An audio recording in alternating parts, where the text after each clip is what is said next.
Good morning. I welcome you all to this session. In the last class we started the discussion on flow of fluid through pipe bends, the analysis of flow of fluid through pipe bends, which is a typical application of analysis of inertial control volumes. We also defined two types of control volume, inertial and non-inertial. So let us come back to the earlier discussion, inertial control volume problem. So let us first see practically the problem is like this, that if the fluid flows through a pipe bend, you know in practice the pipe bends are like this, which is either expanding or reducing, that means the cross section of the pipe is changing, and the pipe bend means that is a pipe where the axis changes its direction. So this is a part of a pipe bend where the fluid flows through it. These are practical situations where we find the fluid flowing through a bend to change its direction, and pipe cross section is also changing. In such a case, now let us first find out practically, without knowing any fluid mechanics, we can tell that when the fluid flows with some velocity and pressure into the pipe and goes out, then a force is experienced by the pipe bend. That means we require some force to support the pipe bend in a static position. So practically the problem is posed that in this type of flow through pipe bend, what is the force required to make the bend at static position? Now think of physical problem. Physically if we think, when the fluid flows through this bend, because of the reaction between the surface of the solid bend and the fluid, a force is exerted on the fluid body. As you can think of a system approach as the fluid flows through this, or within the fluid body, or fluid body within this bend. So bend exerts some force because of the reaction at its surface. This in terms of the normal force, and if the fluid is viscous, frictional force. So as a result, what happens, this force is exerted on the fluid, by virtue of which fluid is capable of changing its momentum, okay, changing velocity vector, though the mass flow rate remains same. Then in turn, by Newton's third law, the same force is exerted by the fluid body to the bend, and we can find out, if I can find out that force, we can tell this is the force acting on the bend. So how this is analyzed now? In this case, it is always better to analyze the problem with respect to a control volume. Now you can appreciate that what is the advantage of analyzing it to a control volume. Without going for different fluid particles or system flowing through it, better we take a control volume. That means a fixed region in the bend which is just inscribing the bend, that is with the bend surface, that means internal portion of the bend as it is shown by this red dotted portion. This fluid, this region as a control volume, which at any instant composes of fluid. Fluid may be of different identities, but some fluid consisting within this volume. That means we tell it that this is a control volume of fluid taken. Now we apply the equation of motion to this control volume as we have already derived. To do this, we fix two axes as shown, that x and y. Their positive directions are shown in the direction of the arrow. So now if we recall the momentum theorem, before that let us prescribe the parameters. Let at inlet the pressure is P1, the velocity of the fluid is V1. Let at the outlet the velocity is V2, and we define this angle, that means the normal to this cross section, because this is the velocity vector normal to this cross section, and we do not consider any variation in this direction, either velocity or pressure. So this two-dimensional problem we make it one-dimensional. So therefore this axis, that is the perpendicular to the cross section at the exot, makes an angle theta. So if we prescribe the hydrodynamic parameters at inlet and outlet and take the axis, coordinate axis like that, then we can recall the momentum theorem at steady state. This is a steady flow condition. What is the momentum theorem at steady state? I tell that the net momentum efflux in any direction, let consider x direction, is equal to the net force in the x direction acting on the control volume. Similarly, the net momentum efflux from the control volume in y direction, we have taken this y, Oy, is equal to the net force in y direction acting on the control volume. Okay, now let us write this. Now let Fx and Fy is the force we consider acting in the positive x direction and positive y direction on the control volume. Let us consider Fx and Fy are the forces acting on the control volume. That is the force because of its interaction with the bend, from where it has been taken as an isolated control volume, sort of free body diagram. Then we can write that net momentum efflux in x direction is what? if m dot is the flow rate, m dot which is same at inlet and outlet into V2 cos theta. This is the momentum efflux in x direction. What is momentum efflux? Influx in x direction, positive x direction is m dot V1. Very simple. Is equal to the force. That means we can write here what is the force?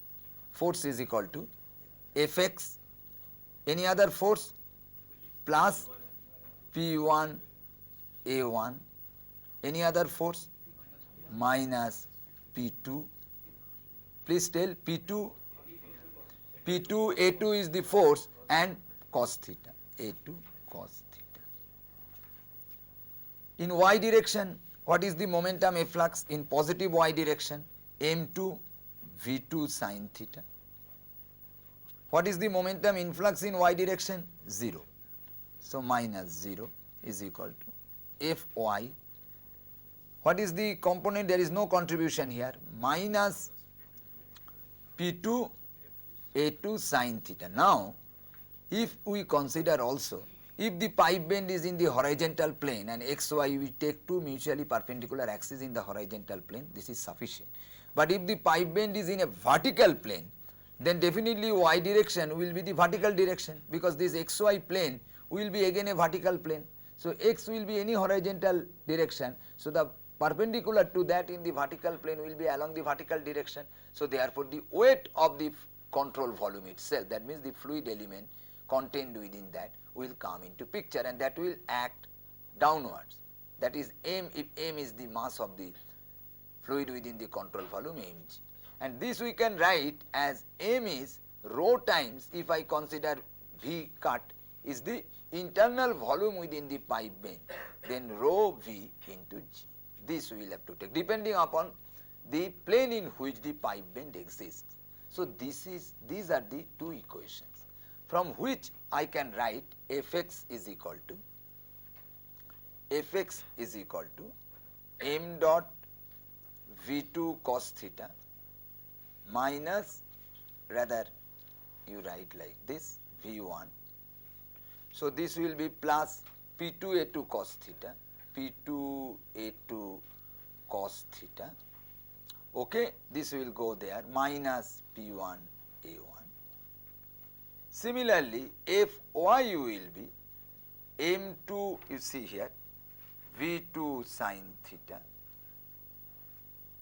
plus P2 A2 sin theta and plus rho Vg. So this is the force Fx and Fy in a positive x and y direction acting on the control volume. If with numerical values, if it comes out to be positive, then it is in this direction. If any of the force comes out to be negative, that means it is in opposite direction. Along with that, we have another equation for mass flow rate, which is from the integrated continuity equation. This is either rho A1 V1 or is equal to rho A2 V2 for incompressible fluid. Rho is constant. That means if we equate the mass flow rate at inlet, it will be rho A1 V1, and if we equate it at the outlet, rho A2 V2, and this will be equal. Okay, because the mass flow coming in is equal to the mass flow going out. This is the continuity equation for the control volume under steady state. So these are the sufficient equation to find out Fx Fy. Now simple Newton's third law, we can tell that the force acting on the bend, that means let in x direction Fx be, it will be minus Fx, alright, and Fyb will be equal to minus Fy. That means this is the force acting on the bend. Again the force required to keep the bend again will be negative of that. That means this is the force actually in magnitude and direction which is required to keep the bend stationary. Depending upon the problem, we will find out. But negative of this is the force acting on the acting on the bend. But apart from this, there are some other forces acting on the bend because of the atmospheric pressure that we will have to consider. Let us consider this. Now, Fxb is minus Fx, Fyb is minus Fy. That means if we write the minus of this thing, we can see that we can write Fxb, then minus of these things you can see from your note now that minus of this thing means minus m dot V2 cos theta minus V1, well, minus P2 A2 cos theta, well, plus P1 A1. Okay. Similarly, FYB will be minus m dot V2 sin theta, just a negative sign, minus P2 A2 sin theta minus rho Vg. Well, please, okay, minus rho Vg. That is FYB, that is acting on the bend, x direction, force acting on the bend in the x direction, force acting on the bend in the y direction. That means negative of this, minus P2 A2 cos theta plus P1 A1, and FYB is minus m dot V2 sin theta minus P2 A2 sin theta minus rho Vg. All right? Okay. Now, apart from this, there is a atmospheric pressure forces acting on the bend. How is it? Let us show this. Now, this is the bend. Now, on the bend body, throughout the atmospheric pressure forces acting, which is Pa, throughout the body surface of the bend. So, this gives rise to a pressure net force in x and y direction. In x, and that means this is the x direction, this is the y direction. But don't confuse it with the with the buoyancy. Don't confuse it with the buoyancy forces, because Pa is same. We are not, this is not varying from this point to this point, even if this is in a vertical plane. That means if this could have been a closed body, then the effect could have been zero. There is no net force acting in any direction if the pressure is uniform throughout. That because of the shape of the bend, we can see that there is a net force acting in x and y direction. How can we find it? Let us make a projection like this. So, we see that here, for example, this force on this surface, let A be surface, let this is CD, gives rise to a force, gives rise to a force like this, gives rise to this force, which is equal to atmospheric pressure times the projected area of this surface. Similarly, the force on CD gives rise, force on CD gives rise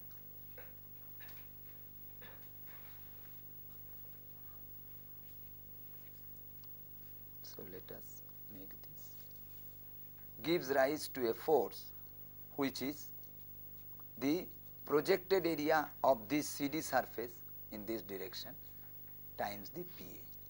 All right? Okay. Similarly, in horizontal, in vertical direction also, if we want to find out the force, you have to make the same thing, that the pressure force due to AB is like this. Try to understand this, very simple. Similarly, due to CD, the pressure forces will be, like this. Due to CD, I can tell that pressure forces like this. That means same intensity of pressure Pa, but multiplied with a area, which according to this figure is much more, that is the projectional area of CD on a horizontal plane. So now therefore we see an interesting thing, that this part cancels out if this projection. That means ultimately this force minus this force. So therefore the x direction force due to atmospheric effect, that means XFB, due to atmospheric effect, then another suffix I write A, that means x direction force on the bend due to atmospheric force. Let us simply write Fa, so much. If you know that we can define the nomenclature, it is all right. That means Fa is the force due to the atmospheric pressure in the x direction, Fxa in the bend, that can be written as P1 Pa into this much. That means A2 if this is theta, so it is A2 cos theta. Okay. So this projection on this plane is A2 cos theta. So PA, atmospheric pressure, A2 cos theta minus this much, because this part cancelled out from two sides. So minus, this is what? This is A1 for example, A1 area, sorry, first I write PA A1, the A1 simply remains there. So this is PA A2 cos theta minus PA A1. So this is the force due to atmospheric pressure in the x direction. Similarly, the force, y component of force due to atmospheric pressure on the bend will be positive y in this direction, that means this minus this. So up to this it is cancelled. So only remaining part is this one. That means this is nothing but the projection of A2 on these horizontal planes time PA, that means PA A2 sin theta. Now if we just add this part, I can tell the force, the net force, what Fxb already I have written. Let us write the Rxb is the net force considering the atmospheric pressure force will be m dot V2 cos theta minus V1. Now minus P2 A2 cos theta plus PA A2 cos theta, I can write minus A2 cos theta will be taken common. So P2 minus PA, P2 minus PA, A2 cos theta plus P1 A1 minus PA, that means plus P1 minus PA into A1. That means this part I am adding, that means Fxb plus Fxa, that is the total force on the bend in the x direction. So total y component of force on the bend is Fyb, that due to the change in momentum that is given by the liquid plus that given by the atmospheric air. That means if I just add it, minus m2 v2 sin theta. So minus p2 a2 sin theta plus, that means I can write minus p2 minus pa and a2 sin theta.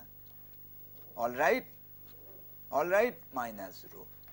Now this gives a very interesting thing, that if you compare this with this and this with this, what comparisons we get, that instead of P2, if we substitute P2 minus PA here also, and instead of P1 if we substitute P1 minus PA, as if we consider the pressure P1 here as P1 minus PA and consider pressure here as P2 minus PA, and then if we find out the forces on the bend from the consideration of the fluid, then automatically the forces due to atmospheric pressure on the bend due to the surrounding air, pressure of the surrounding air on the bend is taken care of. Which means mathematically that if we prescribe the pressure in terms of the gauge pressure, or even if the absolute pressure is given, we only take the gauge pressure as the pressures at the two sections and find out the forces acting on the bend by the fluid body from the control volume theorem, then we get the force component considering the atmospheric pressure force. That means P2 is replaced by P2 minus PA. Well, and P1 in the equations, which comes automatically from the control volume theorem, application of the control volume theorem, as P1 minus PA, then this consideration of atmospheric pressure forces is taken care of. All right. Now, today immediately I want to solve a problem so that things will be more clear to you and how it is applied in the numerical problems. Let us now concentrate on the problem. Example. Let us go. You have understood? Okay, it is very simple. Example. Oil of specific gravity, please write a little fast. Oil of specific gravity 0.85 flows through a vertical reducing bend at a rate of 0.5 meter cube per second and with a pressure of 118 kilonewton per meter square. Those of you who have purchased my book, you can just make a corrections in my book. This is a problem, exercise problem. That means the problem to be worked out by you, it is given meganewton, but it will be kilonewton per meter square. This is a mistake. While entering the bend at A, that I will show in the figure at A means the inlet section at A. The diameter at A is 0.4 meter and that at B, that means B is prescribed in the figure, that is the outlet section is 0.3 meter. That means this is a bend which is reducing bend. That means bend is converging, it changes in diameter. And the internal volume of the bend is 0.1 meter cube, that is the internal volume of the bend. Neglecting friction, find the force on the bend in magnitude and direction. Very important is the neglecting friction, find the force on the bend in magnitude and direction. So again I am telling that oil of specific gravity 0.85 flows through a vertical reducing bend. Vertical means the bend is in a vertical plane. Reducing the word is redundant because it is always clear that its diameter is reduced, so reducing bend. This is the terminology for the bend, it's a practical terminology, expanding bend, reducing bend. So that is why it is written in a vertical means, which is very important for our problem here from the physical point of view, it is in a vertical plane. At a rate of this is the flow rate. Pressure at some section A, that is the inlet section, is given. The diameter at A is given, diameter at B is given. This is the inlet, this is the outlet, that I will show in the figure. And the internal volume of the bend is 0.1 meter cube. Obviously the internal volume is required when it is a vertical plane. You know that the weight has to be considered of the fluid within the bend. So neglecting friction, find the force on the bend in magnitude and direction. How to solve this problem? Now let us see the problem. The problem is like this, the figure is like this. So now some more data which is not given, which should be reducing. It is given, this is A and this is B. And the perpendicular, the axis rather, along which the velocity V1 is coming, this makes an angle 45 degree. Similarly here also V2, let this section is 1, this section is, this is given in the figure, this is required 45 degree. So pressure P1, this is in a vertical plane and this is P2. So P1 is specified as 118 kilonewton per meter square. P2 is not given. Q is given, Q dot, that is the volume flow rate, 0.5 meter cube per second. What else is given? This diameter is given 0.4 meter, that means I know A1, I know A2, all right. So now we have to find out the forces. Internal volume is given. Okay. Now what we will do now, we take a control volume, obviously.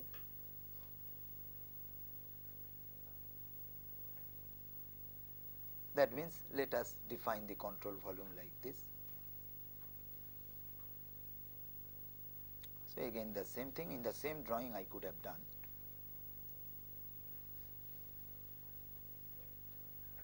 That means this is the control volume. So therefore here this is the control volume.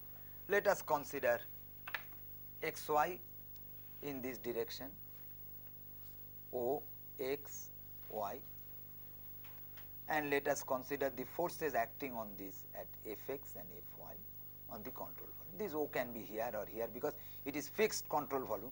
So therefore O origin can be anywhere outside the fixed frame of reference.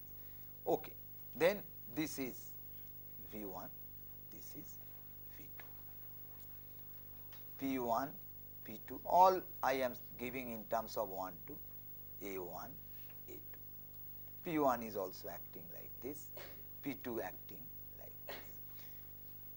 Now you tell me what I will write in Fx, direction momentum, the same thing, that what I will write, that m dot into, now first of all if I take this V2 cos theta, that is theta is 45, that means V2 cos 45 minus the influx. What is influx? Influx is m dot. Now V1 cos 45 is in the same direction, you see, that V1. So this will be minus V1 cos 45. So minus V1 cos 45, same positive direction. So this is the momentum efflux is equal to what we can write is equal to, first you write Fx plus P1A1 cos P1A1 cos 45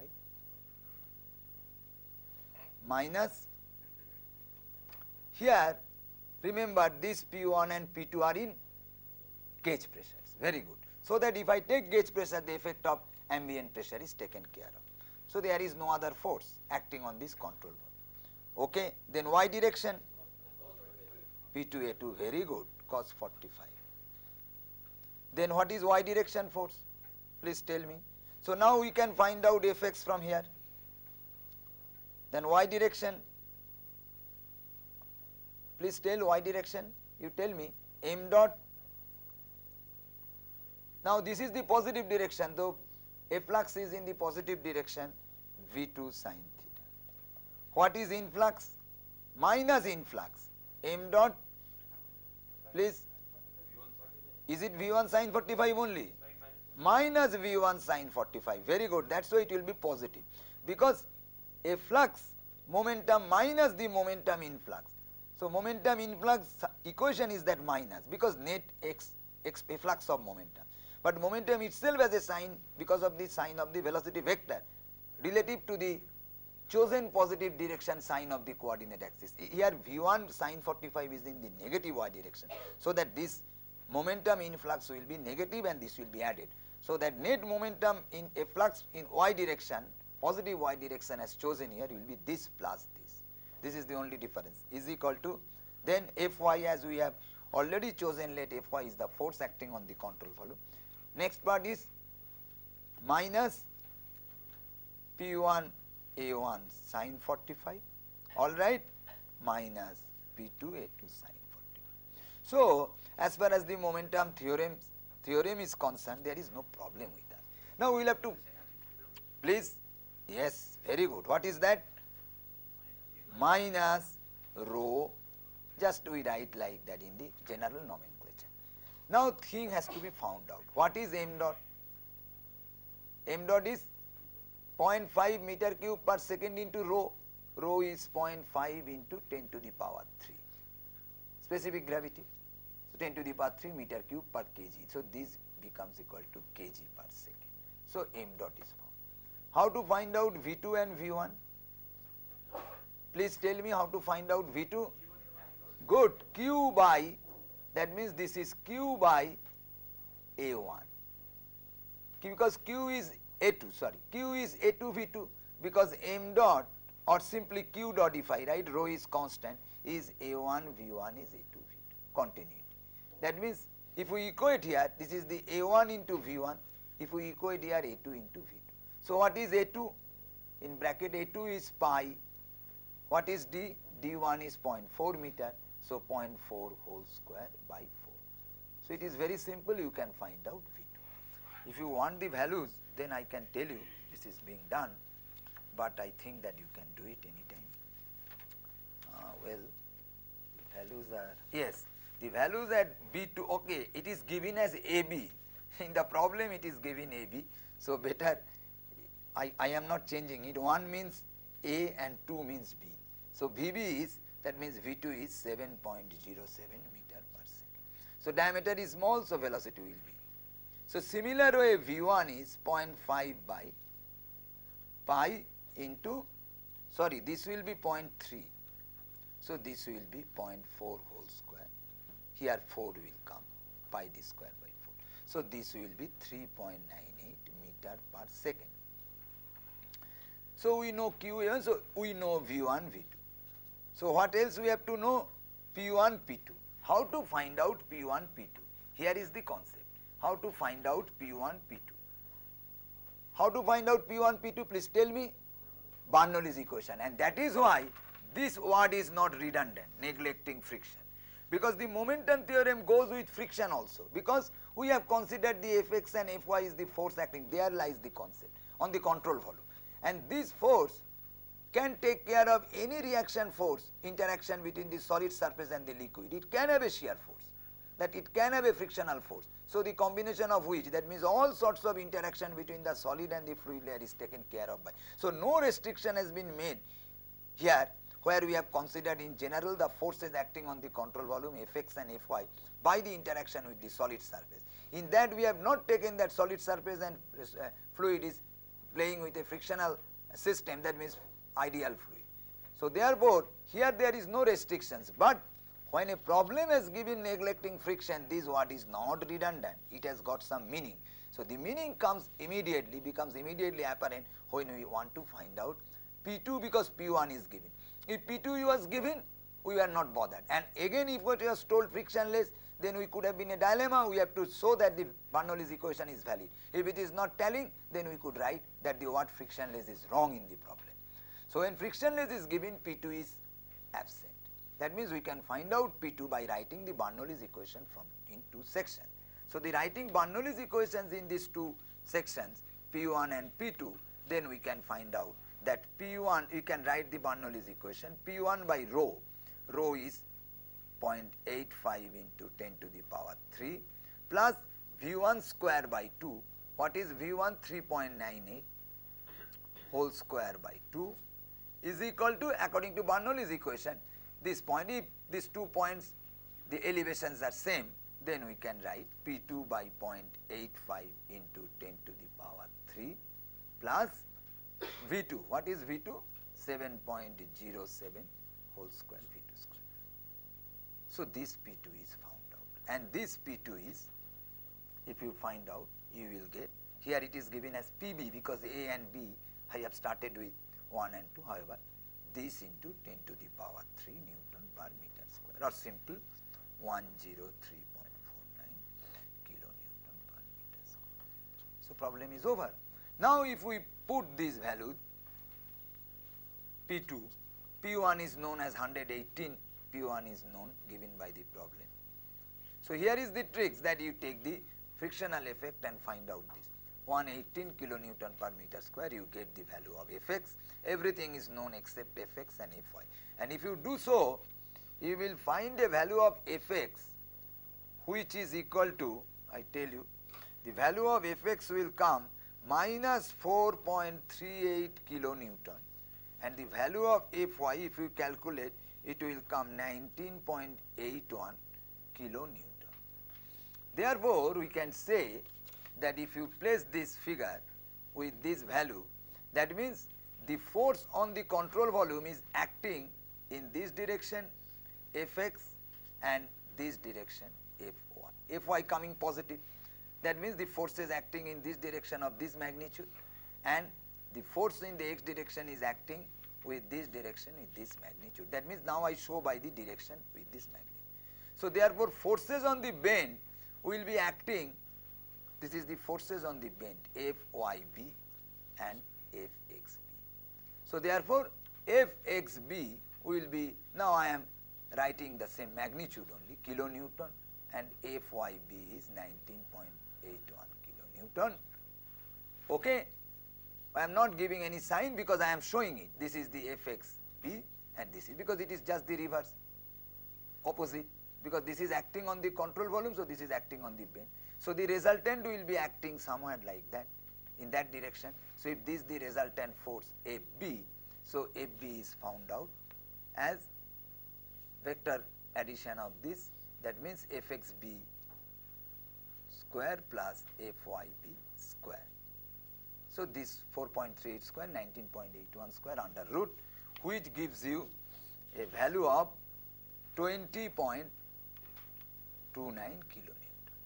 And if we prescribe the angle with the vertical, we can write theta is equal to tan inverse horizontal. Angle with the vertical means tan inverse. The perpendicular will be the horizontal component, 4.38 by 9. This is simple school level vector problem, and this becomes equal to 12.47. Obviously, the vertical force is heavy, so it will be more towards the vertical. So angle is 12.47. That means the resultant force will be, that means there is a force acting like this, whose angle is 12.47 degree. It is more towards vertical because vertical force is heavy, 19.81 as compared to Fa.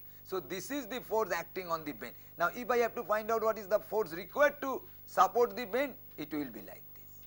That means it is parallel to this force. So this is precisely the problem. Please, any query? Yes. Vertical tube, sir, then don't we have to consider the potential head? Oh God, I am telling you are not listening to. I told that when I have considered the Bernoulli's equation, the potential head difference between these two is very small. There is no consideration that if there is a bent tube like this, so this and this plane may come into the same horizontal level. So it depends upon if there is a vertical tube like this, a vertical pipe like that, so there is a potential head. If the potential difference is given, then you take it, otherwise you neglect it. So if bend is like this in a vertical plane, there has to be. You cannot tell always there will be a potential, the bend may be like this, so that the potential head between the outlet and inlet cannot come into picture, negligible, depending upon the bend. So if it is not given in the problem, we will assume the bend is such and the figure is given such that it appears to be there is no potential head difference. We will write that. I have told that when applying the Bernoulli's equation, we have neglected the potential. If there is a vertical tube or a bend like this in a vertical plane, definitely a potential difference will arise if the figure is like that, and it has to be told in the problem. If problem does not tell it and it is a numerical problem, then you have to assume the difference in potential head is negligible. Definitely potential head is there, and when I have written the Bernoulli's equation, I have told that I neglect the potential head, the potential elevation or elevation difference between these two. Potential head will come. Potential head does not mean an absolute potential head. That is the reason that the arbitrary datum of potential energy has got no value. This may be a potential heavy, high potential head compared to an arbitrary datum. You can make arbitrary datum anywhere, and here there is a high potential head. It is the difference which is coming into the picture. If here you write Z1, here it will be Z2. GZ1, it will be GZ2. So Z2 minus Z1 is the important difference in potential head. So difference in potential head we are neglecting here, and in this figure it shows that probably this is very small. All right. P1, P2 has gauge pressure. Yes, these are very, so see, these are very trifling things what you are asking. It is just, conception is clear. If there is a problem, nothing is written, you assume that we assume the pressure to be gauge pressure and find it. Okay, or you take the pressure, an intelligent student will do that.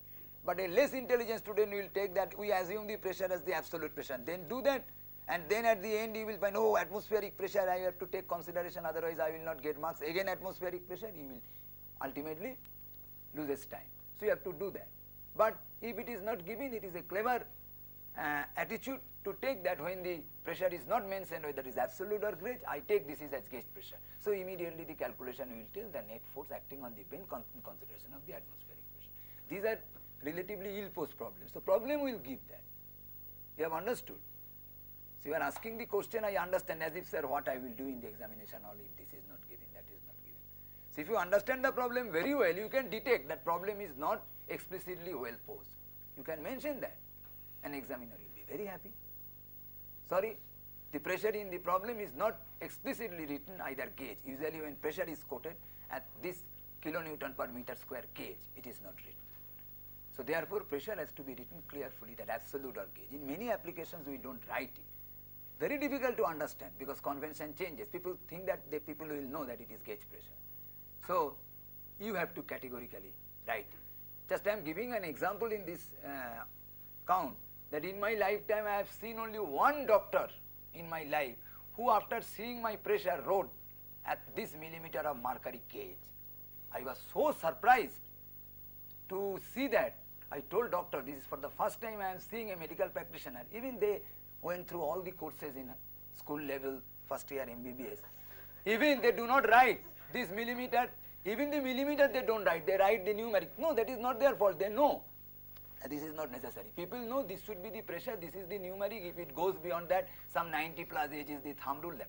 But only one doctor in my lifetime, only one doctor I saw, he wrote that 130 millimeter of Hg gauge, systolic, and diastolic 90 millimeter of mercury gauge. I was surprised. So explicit, I thought that he should not be a medical doctor, he should be a person of science and engineering. So don't tell it to your relatives who are doctors. But if the examination problem is not explicitly well posed, you will assume and Conceptually you are okay? All right, thank you.